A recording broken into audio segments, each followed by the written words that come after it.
Leslie.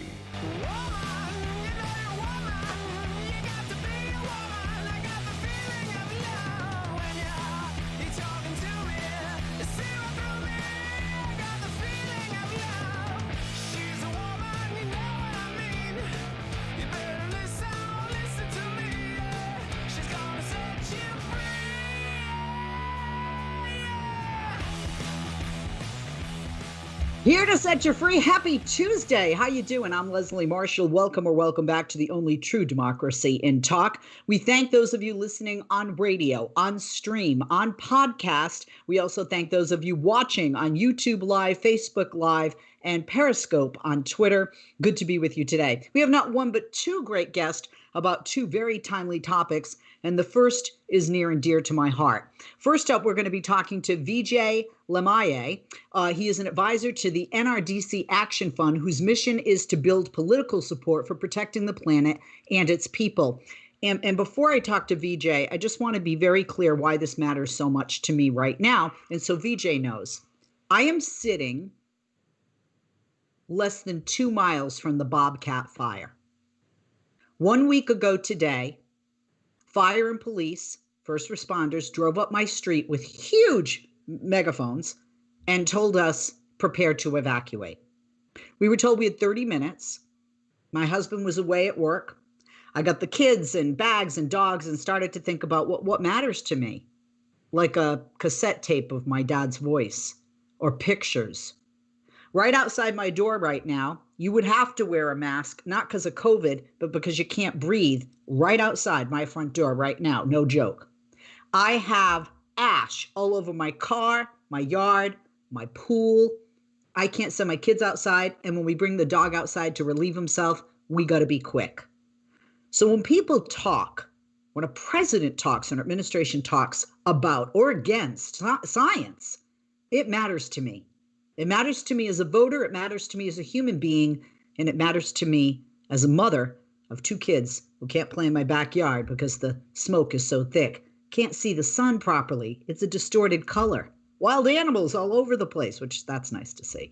But good to have with us Vijay Lemaye. Vijay, like I said, is advisor to the NRDC Action Fund. Vijay, welcome. Thank you for joining us this afternoon and for taking the time. Sorry to cut into your time a bit there. I wanted you and our listeners to know what I am literally physically sitting in and up against. I don't want to, use weird terms, but Donald Trump, our president, has clearly fanned the flames of climate crisis, and I'm just sitting in one of many fires that is burning not just here in California, but throughout the whole West. When we look at the state of Washington, we look at the state of Oregon and numerous places in California. Is it fair to say that the president is throwing gasoline on this situation? Unfortunately, that is absolutely the case. Donald Trump, as Joe Biden said, is a true climate arsonist. We are seeing right now very clearly the consequences of years and really decades of denial and delay and distraction on the climate crisis. And I want to just start by sending my heartfelt thoughts to you and everybody on the West Coast who's coping with this unprecedented crisis. This is an apocalyptic situation. We've heard people across the West Coast who are just scared out of their wits, given everything that's going on. They were already stressed with the pandemic and temperatures out there in California exceeding 120 degrees Fahrenheit in recent weeks. And that climate link, the warming, the drought, the earlier snowmelt, is all contributing to unprecedented fire risk across that region. When I was a little girl, I grew up in Boston, and I remember a science teacher once telling me, someday people from Miami will be coming here to escape the cold. And of course, I rolled, dumb, crazy scientific nerd professor, right? Or teacher.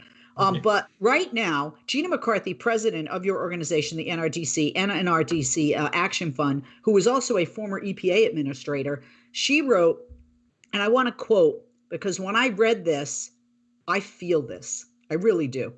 The West Coast is burning. And I just want to say, I've lived in California for about 20 years. I've lived in Northern California years before, and in LA I came here in the year 2000, so 20 years. I've lived throughout the country. I've lived through hurricanes and earthquakes and all of this. And when I would see that parts of California are burning, it wasn't that I wasn't empathetic, but I truly didn't understand.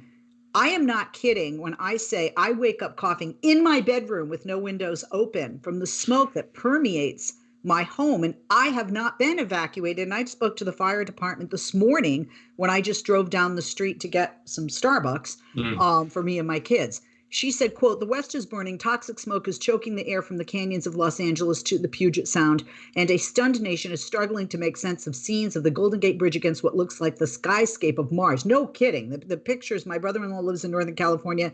It doesn't, it looks surreal. It looks like the fake backdrop I have right now behind me, you know. Mother Nature's message is clear. Climate change has arrived and we must act now. Whether it's Mother Nature, whether it's God, whether it's the universe, you know, there's a point. If somebody smokes for years and then you go to the doctor and they say you have lung cancer and you were ignoring the warning label on the side of cigarettes, that's tantamount to what we are doing as a society now, isn't it? Absolutely. I mean, the degree of just utter disbelief I feel with the President Trump, who continues to deny the established scientific fact of climate change, which is now visible to every American from coast to coast. Just as we're seeing, you know, more than 5 million acres burn out west, we're also seeing the signs of the climate crisis in other parts of the country. You know, this summer we're seeing the earliest named storms. We're already at the letter V in hurricane season, and we're not even done with that season, nor are we done with fire season. The evidence of the climate harms that scientists like me have been warning about for years is here. It's right before our very eyes. We are choking on the smoke. You know, we've done work at NRDC showing that the area actually impacted by wildfire smoke is as much as 50 times larger than the area directly burned by the flames. That means we've got hundreds of millions of Americans right now breathing toxic, polluted air that worsens also risks from severe complications from the coronavirus. So we're seeing these overlapping, cascading, force multiplying effects of the climate crisis. And now is the time to act. We have to get President Trump out of office and elect Joe Biden to save ourselves and save our climate. We need a president. I mean, quite frankly, I would vote for a Republican if they believed in science over a Democrat, I think.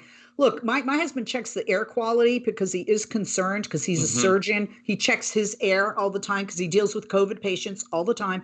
And today, our air is 200.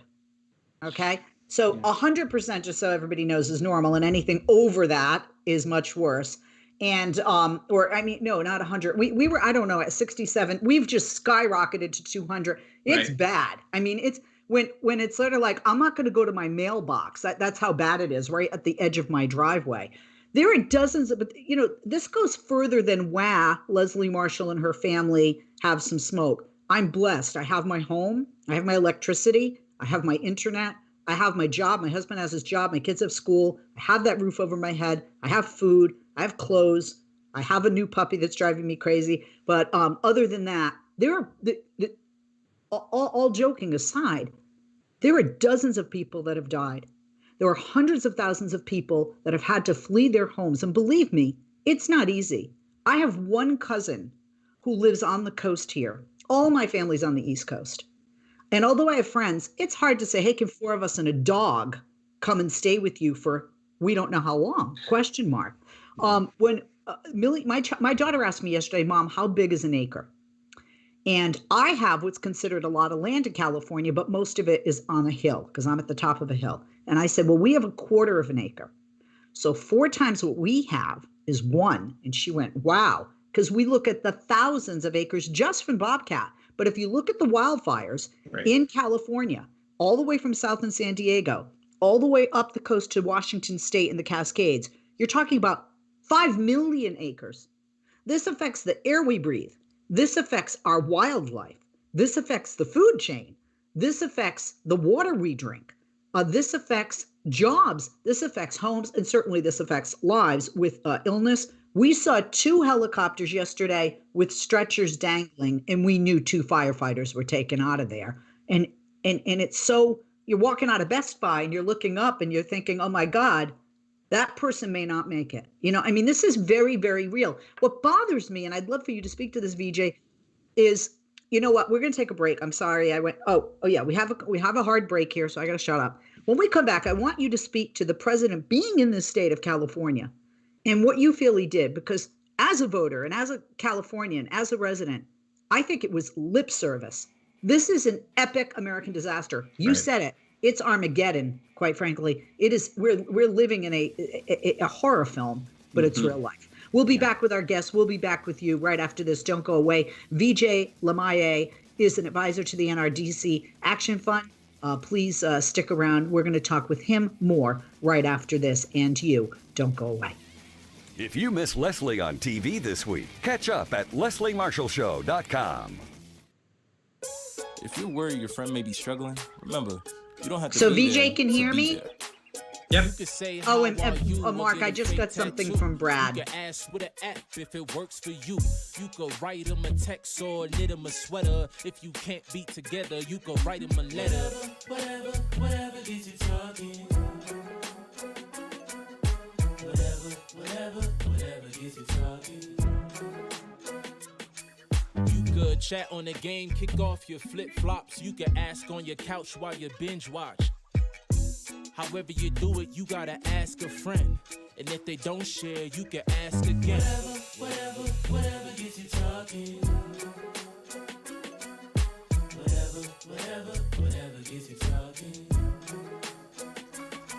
Reach out to a friend about their mental health. Learn how you can help at seizetheawkward.org. Brought to you by the Ad Council, American Foundation for Suicide Prevention, and the JED Foundation.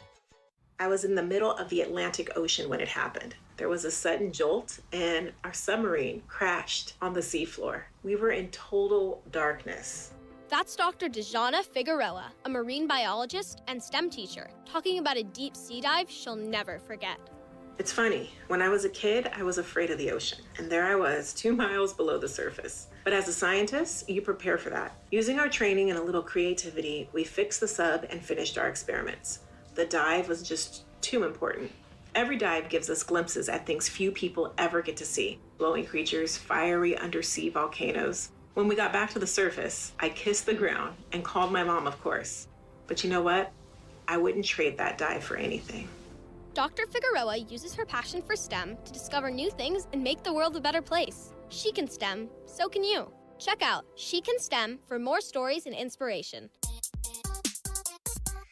A message from the Ad Council. I'm Rick Smith, and this is Labor History in 2. On this day in labor history, the year was 1970. That was the day 350,000 GM workers kicked off a 67-day strike. It was the largest auto strike since the end of World War II. According to historian Jefferson Cowie, it was likely the costliest. In his book, Stayin' Alive, Cowie notes that the strike cost GM $1 billion in profits and nearly bankrupted the union. But he adds it, quote, lacked the proletarian drama that fired journalists' hearts. For Cowie, it was an example of labor management cooperation, a civilized affair. But historian Jeremy Breacher points out that the Wall Street Journal drew different conclusions about the strike at the time. In a series of articles, the paper noted that labor management cooperation during the strike served ironically to get workers back to work. A long and costly strike served a number of functions. It wore down strikers' expectations.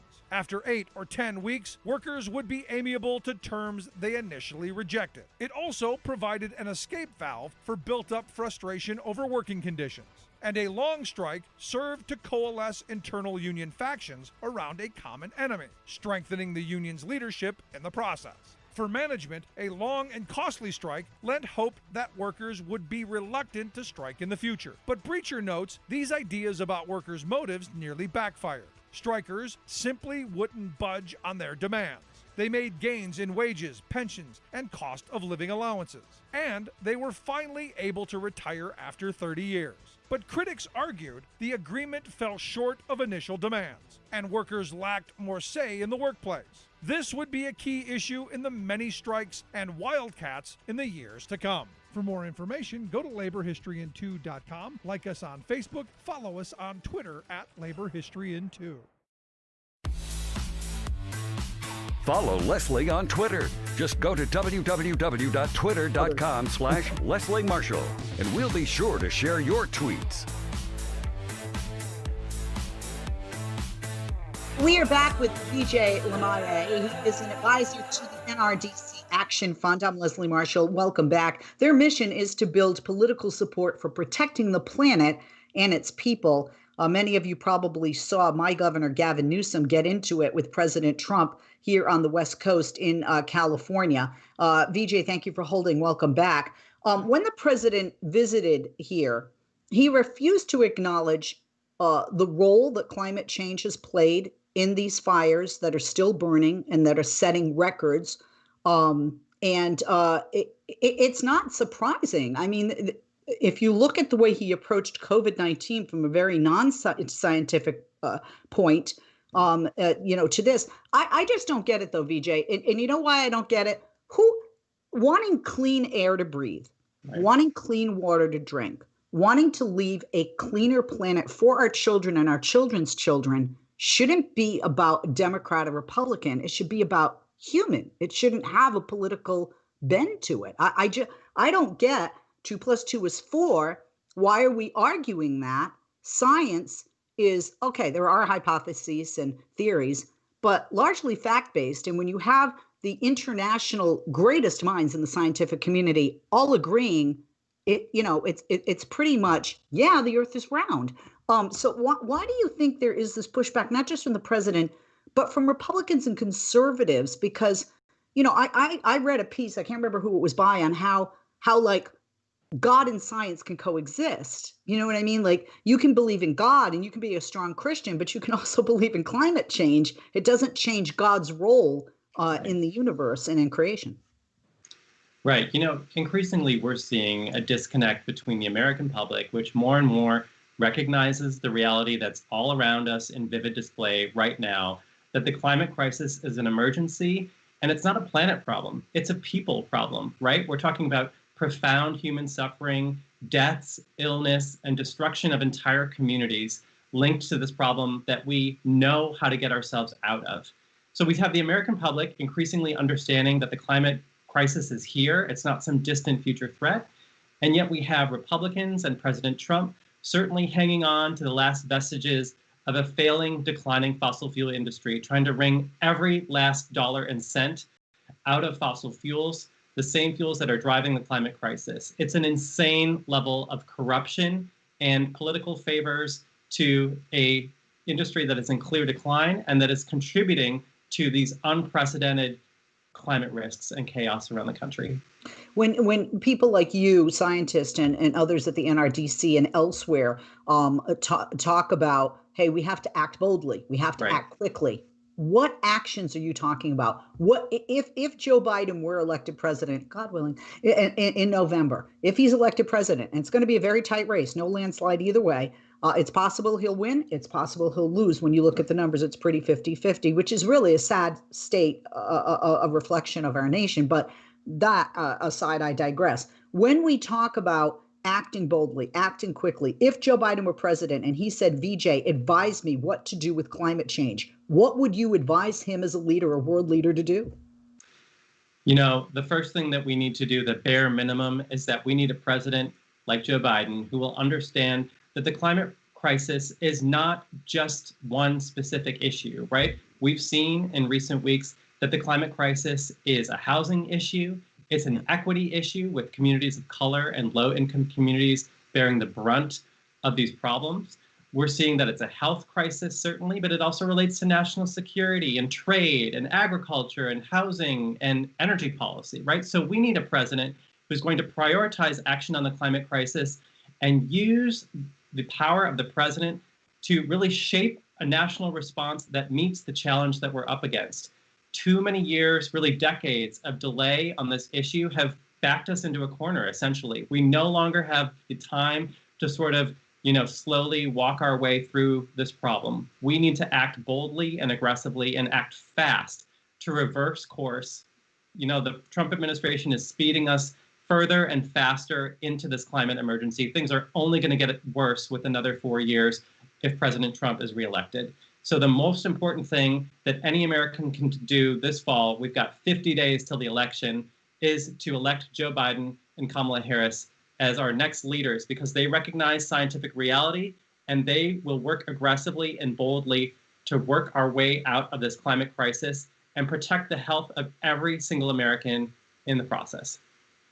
The governor of Washington, Jay Inslee, said over the weekend, quote, making fires start easier, spread faster, and intensify. You're a scientist. Is that correct? Is that the point we're at with this climate change crisis, or the neglect and ignoring of the warning signs and addressing the climate change? Is that a direct, would you agree with that statement? Yeah, without a doubt. You know, we've seen in California, for example, that the area burned annually by wildfires has increased fivefold, 500% since the 1970s. We're talking about an increase in more than 10 million acres burned linked to the climate crisis specifically by scientists. We've got data upon data, piles, mountains of data that show us that a warming planet, and especially in the Western US, drying forests and, temperature extremes, some of the hottest temperatures ever observed on Earth in Death Valley in recent weeks, are contributing to this problem, and it's only going to get worse unless we act and act boldly. Trump's EPA administrator was in my state, California, less than 2 weeks ago. He was touting his green accomplishments. I Googled and I couldn't find them. They don't seem to exist. And then last week, the president was in Florida calling himself a great environmentalist. Are these outright lies to the American people? Definitely. Donald Trump and Andrew Wheeler, who leads the Environmental Protection Agency and is a former coal industry lobbyist himself, they are, perpetrating unbelievable lies about their record on the environment. In fact, neither of them can point to any solid environmental or health progress that's been made in the last 3.5 years. In fact, we've seen that the Environmental Protection Agency, where I used to work, has been basically hollowed out. Hundreds of scientists leaving the agency. And the science that agency is doing is threatened by political interference at every single turn. Just in the last few months, we've seen the agency essentially hit the brakes on the Clean Air Act, the monumental achievement of 50 years ago, a bipartisan law that has helped to extend the lifespan of the average American by more than 2 years. So denial of science at the Environmental Protection Agency or any other federal agency is deadly. We've seen that through the coronavirus pandemic, and certainly that's true when it comes to the climate crisis. One of the things that we saw in 2016 is Hillary Clinton did not speak to and address the needs of the working class. That's still a big fight. That's what put Trump in the White House. But what I don't understand is why the working class would want Trump at all. I mean, when you look at the constant and growing hazard for people that are construction workers, road maintenance crews, people that are working in the agricultural industry, those farm workers dealing with fruits and vegetables and nuts that are produced here in California, these people are and first responders who are choking down toxic smoke every time they go to work, every time they walk out the door. I'm out of time, but we love having. Would you come back? Because you only were on half the show. Happy to. Half of the hour. I would love to have you back. And also we have our little India connection, so I like you better. Thank you for being with us. And if you want to learn more about VJ Lemaye or the NRDC Action Fund, go to the website nrdcactionfund.org, and please follow them on Twitter at NRDC_AF, as in Frank, at NRDC_AF. We'll take a quick break. Second guest coming up right after this. Bye, VJ. Hey, Dad, thank you. How do airplanes fly? What's in this box? Can I touch this? Where does sand come from? Stay safe. Is this tree good for climbing? What happens if I mix these two things together? How are babies made? What does this thing do? Kids are curious about everything, including guns. Talking to them about gun safety in your home is a good first step, but you can do more. Always keep your guns locked, unloaded, and stored separately from ammunition. Storing your guns securely is the best way to prevent family fire, including unintentional shootings. For more information on safe gun storage and ways to keep your family safe, visit endfamilyfire.org. That's endfamilyfire.org. What do we keep in the attic? What's this thing called? Can I ride my bike backwards? Like I said, kids are curious. It's up to us to keep them safe. Brought to you by End Family Fire, Brady, and the Ad Council. Wake up and text. Text and eat. Text and catch the bus. Text and miss your stop. Wait. Text and be late to work. Sorry, I'm late. Text and work. Text and pretend to work. Text and act surprised when someone calls you out for not working. Who, me? Text and meet up with a friend you haven't seen in forever. Hi. Oh, hey. Text and complain that they're on their phone the whole time. Text and listen to them complain that you're on your phone the whole time. Text and whatever. But when you get behind the wheel, give your phone to a passenger. Put it in the glove box. Just don't text and drive. Visit StopTextsStopWrecks.org. A public service announcement brought to you by the National Highway Traffic Safety Administration. Gosh, our trasher-in-chief has really been busy lately, calling Kamala Harris nasty and calling our post offices a joke. But instead of trash talking, shouldn't a president be, running the government? Nah, that bores him. Besides, that's why he packed his cabinet with all those corporate lobbyists who are skilled at trying to rig our government to serve moneyed elites. Now, empowered by Trump, these special interests are our government, literally setting and running America's economic, environmental, health, and other public policies. And what a job they're doing. On us. Check out Andrew Wheeler, head of Trump's EPA. He had been the top lobbyist for a coal mining giant, constantly fighting environmental rules to make this notoriously foul industry clean up its act. Now, the befouler's lobbyist is making the rules, allowing big coal and other fossil fuel giants to pour more toxic contaminants into our air and water. Wheeler wails that his poor multi-billion-dollar former clients must be freed from burdensome requirements to limit the damage they do to the health of America's people and our planet. Burdensome? His latest edict frees oil and gas corporations from having to fix methane leaks in their wells, pipelines, etc. Fixing leaks is burdensome? Hello, if you had a gas leak at your house, would you not want to burden the company to come fix it? Not only is methane a potent greenhouse gas causing climate change, but Wheeler's don't worry about it favor to his industry buddies comes just as scientists have discovered that methane leaks are 2 to 3 times worse than his EPA has been reporting.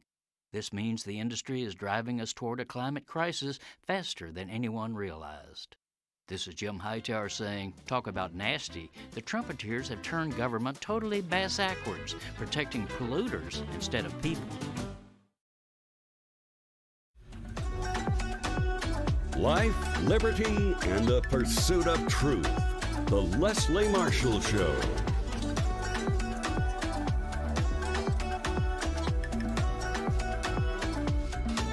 Hey there, and we're back on Leslie Marshall. Thank you for listening on radio, on stream, on podcast, and watching us on Facebook Live, YouTube Live, and Twitter Live, which is Periscope. We are back with our second guest in this hour, and more than a pleasure to have with us Nina Burleigh. Nina is an award-winning national political journalist who covered President Trump for Newsweek, and she's the author of not 1 but 6 books. Her most recent book is entitled The Fatal Gift of Beauty. It was a New York Times bestseller. Now, she's originally from the Midwest. She's lived in and reported from France, Italy, and the Middle East. She's basically living the life I'd like to. She lives in New York City. I'd love to live all over the world, maybe when I retire. But today we're going to be previewing Nina's brand new book, The Trump Women, Part of the Deal. It'll be released 1 week from today, September 22nd. So I'm really glad to have Nina with us to get a sneak peek, at least audibly, of that book today. Nina, thank you for joining us and taking the time. I'm sure you're busy with the new book coming out and touring around, even if it's virtually. Thank you for joining us. Good afternoon. Thank you, and you're welcome. Your book examines, well, first of all, why did you decide to write about the Trump women? Why did you decide to write that? Having covered Trump in the past for Newsweek, out of all the things Trump, why the women? Well, I had covered conservative and right-wing women off and on since the Palin years. So I had done some reportage on that movement over the years. And I was in the Hilton on election night at 3 a.m. when the president-elect strolled onto the stage in this ballroom, trailed by these 5, I guess it was about 5 women, all sort of dressed alike, all with the same straightened hair and the 4-inch heels that they didn't have to look down to step down the stairs onto the stage. So that suggested such an internal rigor, because you and I know how it is to walk on things like that. I'm laughing because I'm like, oh yeah. You would at least look down, unless you were trained, unless you had a certain internal rigor and a preparation for television and for being camera ready. And I looked at that and I thought, wow, in the space of an hour, the public face of American womanhood went from the grandmother in a pantsuit to this kind of reality show star ideal woman. And it's a kind of an archaic ideal woman, right? Kind of a showgirl, kind of so I looked at that and I thought, then they were trailing this oafish guy who at the time was only 2 or 3 weeks away from having had numerous sexual misconduct accusations lobbed at him. And I thought, who are they? And what are they getting out of this deal? And that's how I got into it. Well, your book examines the details of the forces that shaped not just Trump, but more so his thinking about women. And you chose 6 women who've been closest to the president, correct? Can you speak? Can you? I want people to get the book. I don't want you to give everything away. I haven't read the whole thing, but what I have read, I really like it. I really dig it. And I don't like every book of every author that I interview here. So I'm saying that quite frankly. Why did you pick these 6 women first off? And maybe you could talk a little bit about them. Well, I started off with the ones who were closest to him now, the ones that I had looked at, Melania and Ivanka, and the other 2 wives, Marla and Ivana, mothers of his children. So those, I assume, were the 4 women closest to him. And then Mom and Grandma, about which less is known. And I found out some really fascinating things about them. His mother shows up in the 1939 New York census. Sorry, 29, I think. I've got my dates wrong. I don't have it in front of me, but she shows up in the census right after arriving here from this island on the Outer Hebrides of Scotland as a maid in the Carnegie Mansion. She was 19 years old, and her first job in the United States was as a maid in the family, one of the richest families in the United States. They never bring that up. And it's, they don't even acknowledge it. It's been, the New York Times picked up on that, so I'm not giving this away. They picked up on that discovery of mine and put it on the A1 section, and they still never have acknowledged it.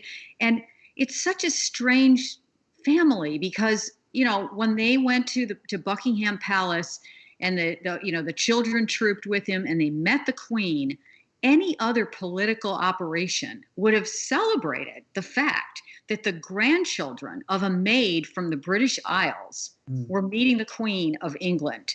That is the American dream in manifest. Well, just like when Barack Obama was president and he went to Ireland, the area of Ireland that his ancestors are from, and had a pint with the locals. That's what you do. And in addition, with immigration being such a hot button topic politically in an election year, I'm very surprised he doesn't talk about Melania, or she doesn't even talk about herself being an immigrant as much as you would think. Well, this is a family. The women, one of the hallmarks of this book is about immigration, because Grandma was immigrated from Germany, Mother immigrated from Scotland. The first wife, Ivana, immigrated from via Canada. She was from Czechoslovakia in the USSR, and Melania comes from Slovenia. So he's surrounded by immigrants. He is attracted to the accent of, obviously he's attracted to that Slavic accent. And yet they are the most nativist crowd that we've had in the White House for decades. I want to apologize. I was just told I mispronounced your last name, that it's Burley. And I think I said Burley, so my apologies. I want to talk about we see so many different women, like you say. We see Ivanka. It's obvious that she's being groomed, and she has been, you write in your book, since a young age, whether it's with the Trump real estate, other businesses, or even now politics. Her mother the other day was being interviewed talking about Ivanka possibly could be the first female president. And I didn't laugh out loud on that, but especially when her father's been elected, who knows now. But you also look at some other women, his two older sisters, one of whom is a federal judge, a prominent federal judge, who has spoken very negatively, on tape, not knowing, I think, that she was being taped, about the narcissism and about some other very negative aspects of her brother. Can you speak to maybe some of his two sisters and the fact that his two sisters are older and how that perhaps plays into his dynamic with women? Sure. Well, I think the key to his dynamic with women really has to do with the father. Fred Trump was almost sociopathically incapable of compassion. His father had died of the Spanish flu, leaving him as a young teen with this immigrant mother who barely spoke English during a very anti-German period in the United States. And he and his mother actually created the Trump Organization. Again, Grandma Trump, Elizabeth Trump, German immigrant, written out of the history of the Trump family, created the Trump Organization, literally incorporated it. Again, something that any other political operation would celebrate. So the father was this just a hard man, and had inherited through probably his own mother a kind of old world horror about female biology. Elizabeth Trump, as you said, the older sister, reported that when she was pregnant, she came home and said, I'm pregnant. And her father said, your mother had 5 children and never said that word in this household. So there's this horror, almost like the ancient kind of rabbinical horror of female bodily functions, or shamanic horror, right? Where it's something primal, and it's really the roots of misogyny are in that. And so do you think also because his father was incapable of compassion, that's where his Donald Trump is, famous for labeling everyone, male or female, but especially female. Do you think that's where it came from? Absolutely. I mean, his, Mary Trump, the niece, has reported that. I mean, that there's a long history there of, his mother was absent, was ill when he was 2 years old, disappeared from the household for months. That is a very crucial time psychologically in the development of the child. And, this is a man who's incapable of nurturing, incapable of compassion, narcissism, deep insecurity. All of those things come from the mother really being absent. And then this father kind of training him up to be what he is, somebody who's incapable of kind of normal human relationships with women. I mean, and that is actually not an entirely unusual thing for men of that generation. Let's admit that. Right. We're going to take a quick break. We'll be back with Nina Burley. We are talking about her book. I'm fascinated. If you're not fascinated yet, you got to get this book. I mean, it's very well written, very well researched, thought out, very interesting topic, America, timely, certainly. Your children have an amazing superpower. They can help save lives by not having play dates. That's right. By replacing get-togethers with virtual play dates and video chats, they can help slow the evil spread of germs. And if your superheroes do go outside, make sure they continue their superhero wing by staying 6 feet away from others to protect everyone in America land. Find out more at coronavirus.gov. A message from the CDC and the Ad Council. America, your children have an amazing superpower. That's right. They can help save lives by simply washing their hands. Just 20 seconds of thorough hand washing after they've coughed or sneezed or been outside can help fight against the dastardly spread of germs. Armed with only soap and water and hands, your superhero can protect you, your family, and everyone out there in America land. Amazing! Find out more at coronavirus.gov. A message from the CDC and the Ad Council. He was the heart of your family, and he taught you our history. He helped you fix your first flat. He was the best backyard DJ around. And every time he'd tell a story, he'd own the room. But now more than ever, he may feel alone. Today, older adults and their loved ones are struggling to connect in a time when connection has never been more important. But there is something we can do. Embrace our older loved ones through StoryCorps Connect. With StoryCorps Connect, you can honor seniors remotely with an interview about their life. Every interview will be archived at the Library of Congress, becoming part of American history, so that years from now, future generations can listen in. All right, Grandpa, what's one piece of advice you have for me? Just 3 words, sweetheart. Live with courage. The man that had the best stories still has plenty of stories to tell. So connect virtually and share the conversation of a lifetime at StoryCorpsConnect.org/AARP. Connect, honor, share. StoryCorps Connect. A message from AARP, StoryCorps, and the Ad Council. I'm Brenda Gazar, the host of Code WAC, your podcast on the state of America's broken healthcare system and how Medicare for All could help. Here's what we're talking about this time. Today, we'll talk about homelessness, mental health, and substance abuse on LA's Skid Row. Amy Turk is the Chief Executive Officer of the Downtown Women's Center, the only organization in Los Angeles focused exclusively on serving and empowering women experiencing homelessness. Welcome to Code WAC, Amy. Do you think, Amy, that a universal, unified healthcare system that included coverage for mental health, behavioral health, substance abuse would be of benefit to the homeless? And if so, why? I do think universal health coverage would be a benefit to everyone. Anything that makes it easier to help with any health conditions, but also prevent health conditions. There's really no reason that the people that we're working with should have hypertension or diabetes, or even obesity because of, the lack of affordability of healthy food. Like, there's no reason for these things, really. And it's always, I keep coming back to this, but it's always cheaper to do the right thing.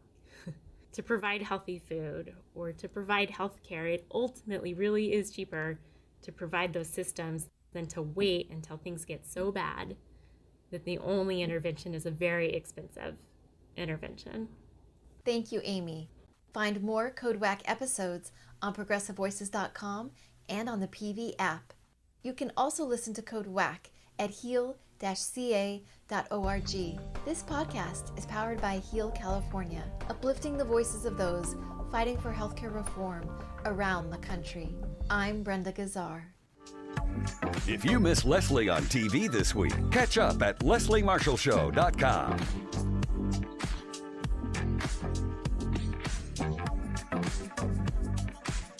Back with our guest, Nina Burley. She is the Trump Women Part of the Deal author. It's going to be released 1 week from today, September 22nd. Having a good time talking with Nina. Hope you're enjoying our conversation. Nina, thank you for holding. Welcome back.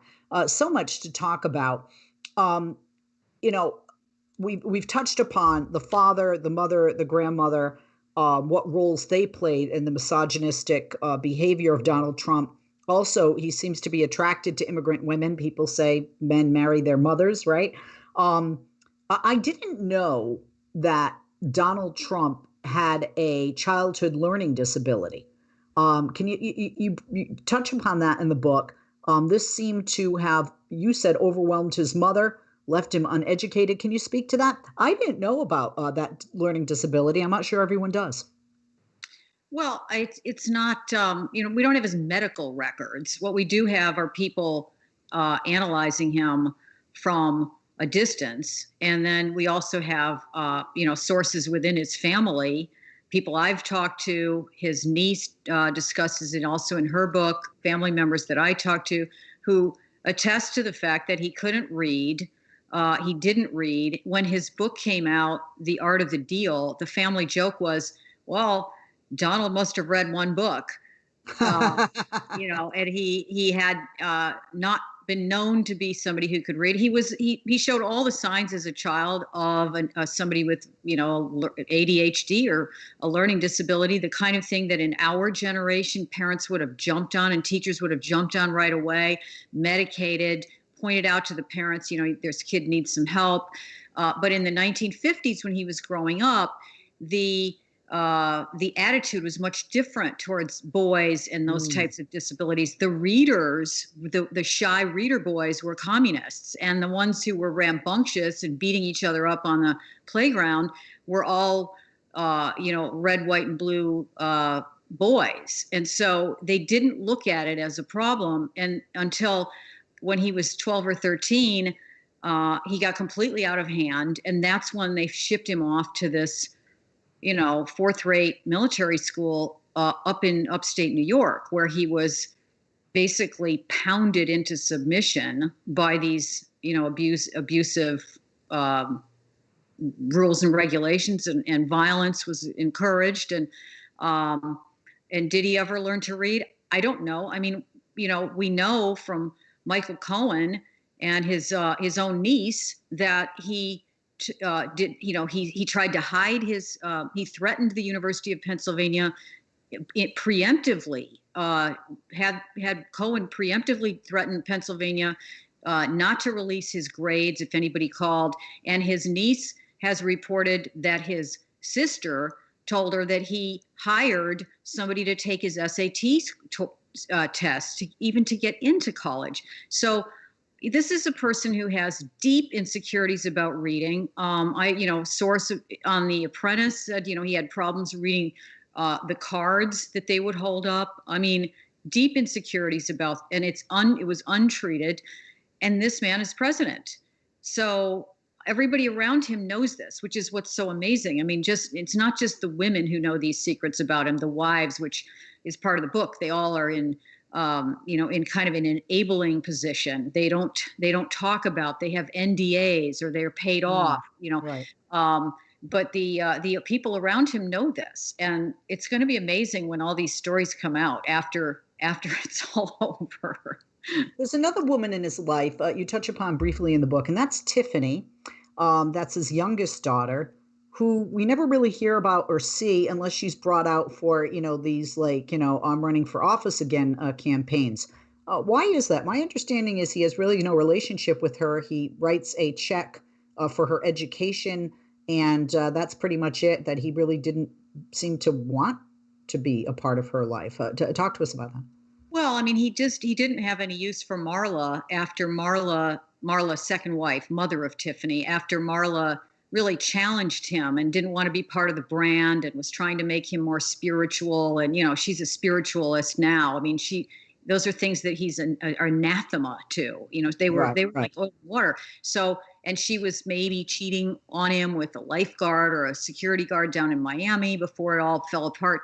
So she went to California with that child. And I was told that he didn't see her more than 3 or 4 times until she came back east to go to college. So, she has all of the issues that you would have if you were that child with this distant father and these half siblings who were privileged in a way that she wasn't. I mean, I don't cover her at length because I don't think she had much of an influence on him. Right. But certainly, his treatment of her is part and parcel with the way that he treats family members, I think, and women. Yeah, I've heard some horrific things, like, he doesn't think she's attractive or her weight. He's very, obviously his rating scale that he has for women and the way he speaks about his daughter Ivanka, it makes me as a mother and a woman very uncomfortable.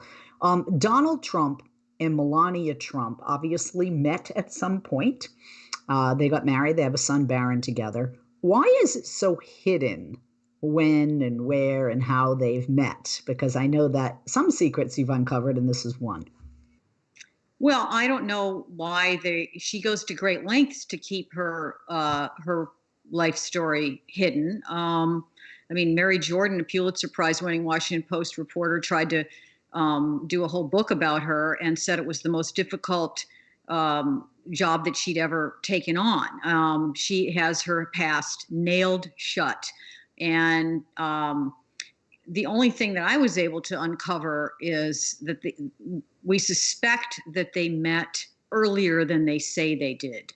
The story about how they met was it's 1998. They're at like a Victoria's Secret model party or something, and he was there with another woman, and he flirted with her, and she told him to give her his number. And so the romance takes off from there. But I talked to a photographer who shot her in 95 or 96, and he is on the record. She was talking about how she was Donald Trump's girlfriend already in 95 or 96. I mean, maybe they keep it hidden because he was still definitely married to Marla at that point. It wasn't fully, he hadn't unraveled that yet. Or maybe it has to do with her visa issues and, the fact whether she was supposed to be here. But I think it really has to do with, they just like to invent their past. And he wants to call her a supermodel. And if you actually look at her history, you find that there really aren't any pictures of her in any kind of mode that you could consider supermodel-ish until she hooks up with Donald and he starts getting her what he calls good deals, such as a Camel cigarette ad on the side of a building in Times Square. So, there is, yes, there's definitely a dark period in Melania Trump's life that many of us have looked at, that they have gone to great lengths to keep nailed down. And I can't speculate as to what was going on there, but I don't think that she's, I think she definitely wants to keep her privacy private, and she may have some good reasons for that. And it may have to do with immigration, it may have to do with other things. In doing the research for this book, I think everybody, when they write a book, there are things that they maybe learned that they didn't know, or there are surprises. What's a surprise that you stumbled across, or maybe something that you found out that you didn't know or didn't expect to find? Well, I don't want to give everything away. I mean, I do. The big surprise to me was that the mother was a maid, because they lie about that. He says she was here on holiday. They don't admit that that she came here to work as a maid and polish banisters in the Carnegie Mansion. I think the other thing that kind of surprises me is there's very little attention paid to Ivana, the mother of his children, and Ivana is an interesting character and deserves more attention.